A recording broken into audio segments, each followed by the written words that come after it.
Hello दोस्तों, तो चलिए आज का टॉपिक स्टार्ट करते हैं।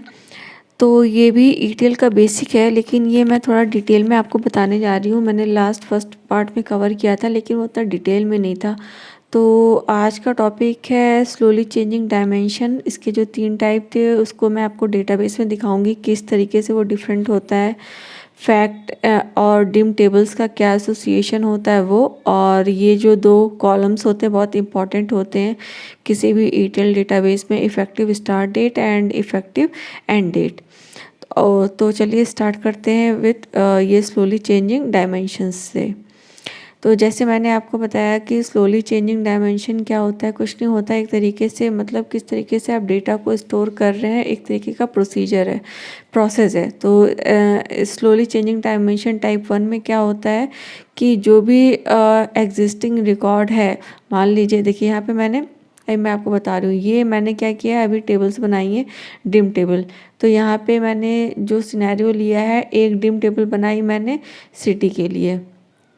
तो यहाँ पे क्या हो गया कि ये सिर्फ सिटी से रिलेटेड डिटेल्स को स्टोर करता है। तो डायमेंशन टेबल्स क्या होती हैं, वो बेसिकली क्या करती हैं, जो मतलब पर्टिकुलर कोई मेजर्स को स्टोर कर रहे हैं, जैसे कि जो फ्रीक्वेंटली चेंज नहीं हो रहा है। जैसे एक बार सिटी का डिटेल्स आपने सेव कर लिया किसी डेटाबेस में, तो वो उतनी फ्रीक्वेंटली चेंजेस नहीं होता है उसमें कि मतलब सिटी का नाम बदल गया, ऐसा तो होता नहीं है। मतलब 10-15 साल में कभी अपडेट हुआ तो हुआ, नहीं तो वो मोस्टली सेम ही होता है। तो वो सारी चीज़ें जो बहुत फ्रीक्वेंटली नहीं चेंज हो रही है, तो वो सबको हम डिम टेबल में स्टोर करते हैं, डायमेंशंस टेबल्स में स्टोर करते हैं। तो ये हो गई डायमेंशन टेबल, एक बनाई मैंने सिटी के लिए। दूसरे जो डायमेंशन टेबल बनाया है वो है एम्प्लॉय डिटेल्स की। तो अब एम्प्लॉय डिटेल्स में क्या है, एम्प्लॉय की आईडी है, एम्प्लॉय का नेम है, और एम्प्लॉय का मैनेजर कौन है। तो यहाँ पे क्या हो गया, देखिए यहाँ पे क्या हुआ, एम्प्लॉय तो वही है, लेकिन वो हो सकता है वो एम्प्लॉय किसी का मैनेजर हो, किसी का वो हो सकता है मैनेजर नहीं हो। तो जैसे अब ये एम्प्लॉय आईडी 1 है, इसका मैनेजर आईडी यहाँ पे 2 दे रखा है, तो इसका मतलब क्या हुआ, ये एम्प्लॉय आईडी 2 है। तो अब एम्प्लॉय आईडी अगर आप क्वेरी के थ्रू निकालेंगे तो आप कैसे आइडेंटिफाई करेंगे कि इसका मैनेजर का नाम क्या है। तो ये जो मैनेजर आईडी है उसको आप इससे लिंक कर देंगे, जैसे सेल्फ ज्वाइन होता है ना, तो उसका यूज़ यहाँ पे होता है। तो ये manager ID equal to employee ID, जहाँ पे 2 होगी, तो वो मतलब ये मैनेजर हुआ अंकुर, वो किसका मैनेजर हुआ, उन सब का मैनेजर हुआ जिसकी एम्प्लॉय आईडी 2 है। तो यहाँ पे देखिए सबकी एम्प्लॉय आईडी 2 है, तो सबका मैनेजर ये हो गया अंकुर। और इसका मैनेजर कौन है, 5 एम्प्लॉय आईडी वाला। तो 5 एम्प्लॉय आईडी वाला कौन है, ये है काशी। और इसका मैनेजर कोई नहीं है, इसका कोई मैनेजर नहीं है, तो मतलब कि इसकी एम्प्लॉय आईडी, इसका मैनेजर आईडी क्या हो गया, 0 हो गया। ठीक है ना।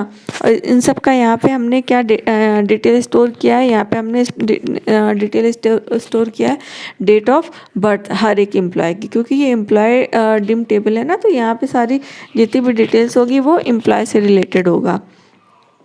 और उसके बाद क्या है, ये है पे बैंड, एक और डायमेंशन टेबल हो गया, वो हो गई पे बैंड। पे बैंड क्या हो गया कि जैसे बैंड होता है किसी भी हर एक एम्प्लॉय का, कि वो बैंड ए है, बैंड 2 है, अगर सीनियर एम्प्लॉय है तो बैंड सी हो गया। सी का मतलब क्या हो गया, उसकी सैलरी जो होगी मान लीजिए 80,000 है, तो मतलब ये टॉप मोस्ट पे बैंड में आ गया। ठीक है ना। और जो जूनियर एम्प्लॉय है जिसकी 10,000 सैलरी है, उसका पे बैंड 1 हो गया।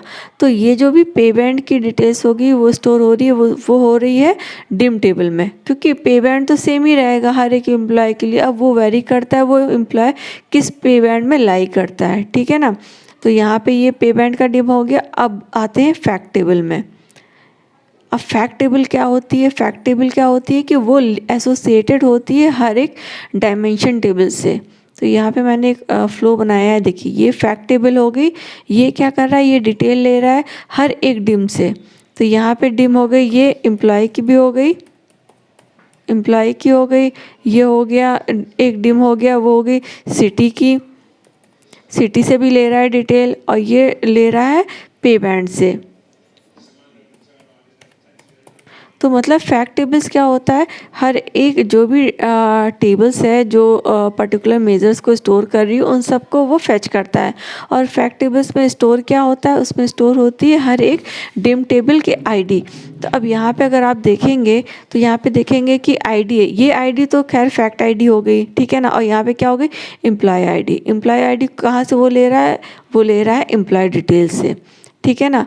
तो ये एम्प्लॉय डिटेल्स को मैं चेक करती हूँ, तो यहाँ पे एम्प्लॉय आईडी 1 है, तो ये जो फैक्ट टेबल में डिटेल स्टोर हुआ है वो एम्प्लॉय आईडी 1 के लिए, ठीक है ना। और वो किस कैटेगरी में लाइक कर रहा है, किस पे बैंड में, वो पे बैंड में लाइक कर रहा है, पे बैंड आईडी 1 में। अब पे बैंड वाली डायमेंशन टेबल्स में जाके चेक करेंगे, तो पे बैंड आईडी 1 है, तो मतलब इस ये सैलरी किस रेंज में इसको लाइक करता है, ये 10,000 वाली सैलरी में लाइक करता है।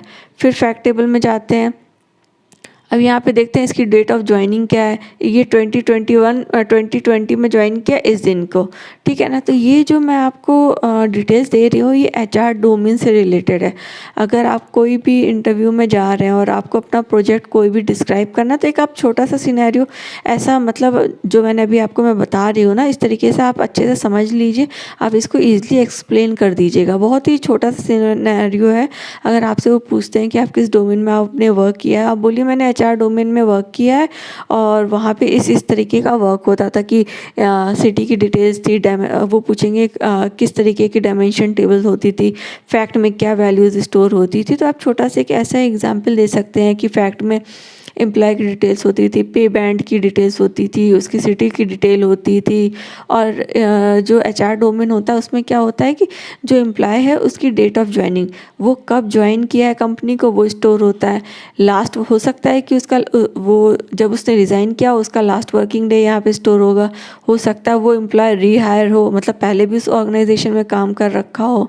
तो ये सब जो चीज़ें ना ये इंडिकेटर होती हैं। जब भी कोई भी आप रिपोर्ट में वर्क करते हैं तो वो इंडिकेटर का बहुत यूज़ होता है कि मतलब वो अगर कोई रिपोर्ट है जहाँ पे हमें सिर्फ रीहायर एम्प्लॉय का डिटेल शो करना है, तो हमें क्या करना है, सेलेक्ट हम क्वेरी में क्या करेंगे, सिर्फ वही एम्प्लॉय को सिलेक्ट करेंगे जहाँ पे रीहायर इंडिकेटर 1 है, ठीक है ना। तो वो रीहायर का सारा डिटेल शो करेगा। कई बार क्या होता है एम्प्लॉय को टर्मिनेट कर देते हैं, तो अगर वो एम्प्लॉय टर्मिनेटेड होगा तो यहाँ पे इंडिकेटर 1 हो जाएगा। अभी क्या है, ये वाला फर्स्ट वाला वो ना रीहायर है ना टर्मिनेटेड है। अब आते हैं इफ़ेक्टिव स्टार्ट डेट और इफ़ेक्टिव एंड डेट। ये दोनों कॉलम बहुत इंपॉर्टेंट होता है। अब इसी के थ्रू मैं आपको स्लोली चेंजिंग डायमेंशन भी एक्सप्लेन करूँगी कि कैसे डिफरेंट होता है हर एक एसएडी टाइप 1, टाइप 2 और टाइप 3। तो जैसा कि आप यहाँ पे देख रहे हो effective start date, effective start date का मतलब क्या हुआ कि ये एम्प्लॉय की एंट्री कब हुई। तो ये ऑब्वियसली जब ये इसने 2020 में ज्वाइन किया है तो उसकी जो भी फर्स्ट एंट्री आएगी वो सेम डेट में आएगी। तो इफ़ेक्टिव स्टार्ट डेट उसका सेम वही होगा जो उसकी डेट ऑफ ज्वाइनिंग हुई, ठीक है ना।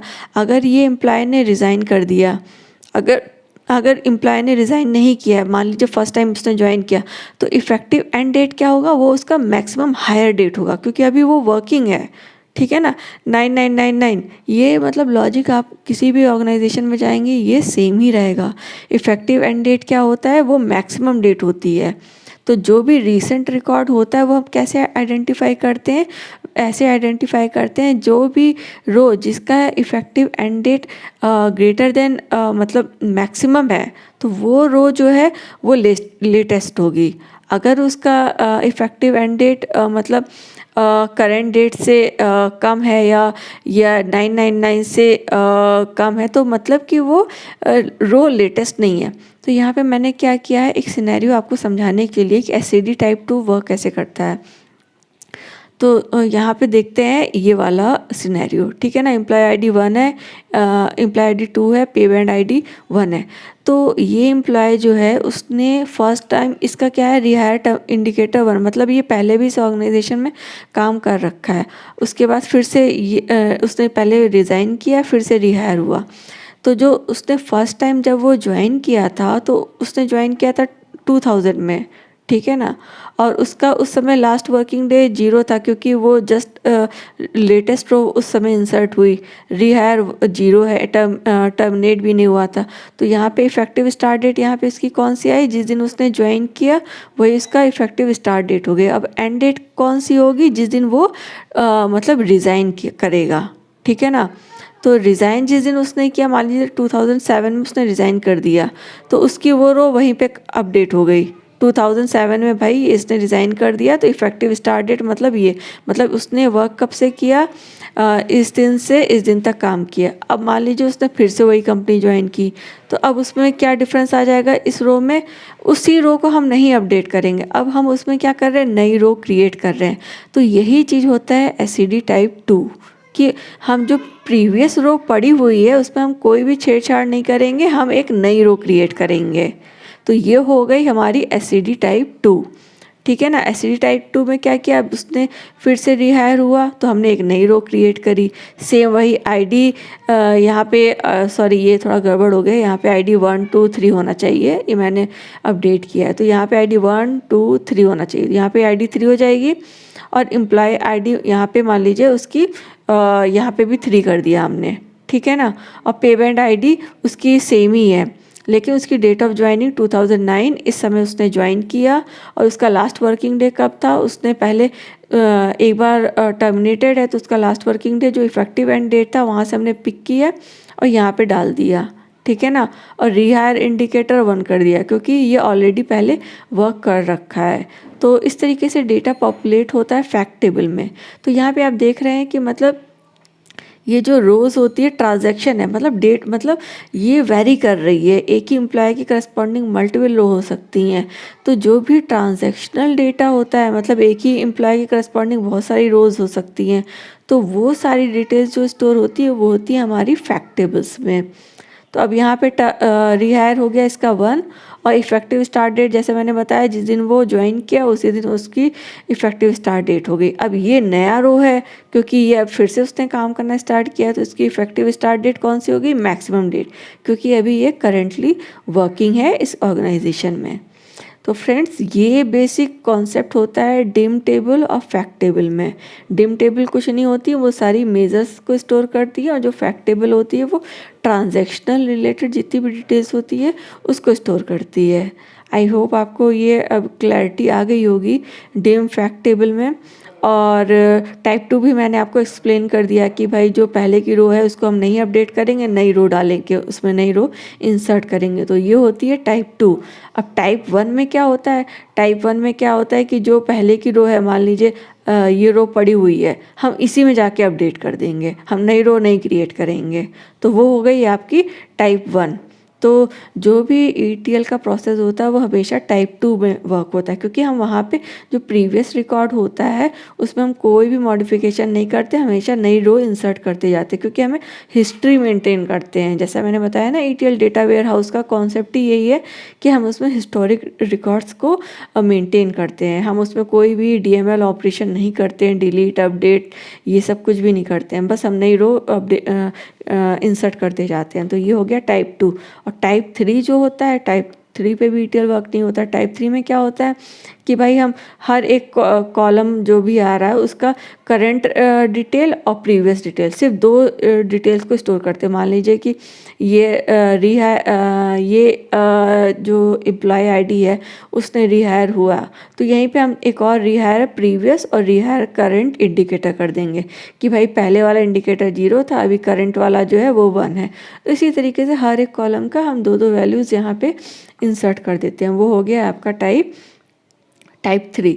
तो ये कॉन्सेप्ट मैंने आपको बता दिया friends, SCD type 1, type 2, type 3, dim table, fact table और इफ़ेक्टिव स्टार्ट डेट और इफ़ेक्टिव एंड डेट का कॉन्सेप्ट। ये दोनों मतलब ये दोनों कॉलम आपको हर एक टेबल में मिलेगा, इवन आपको फैक्ट टेबल में भी मिलेगा और डिम टेबल में भी मिलेगा।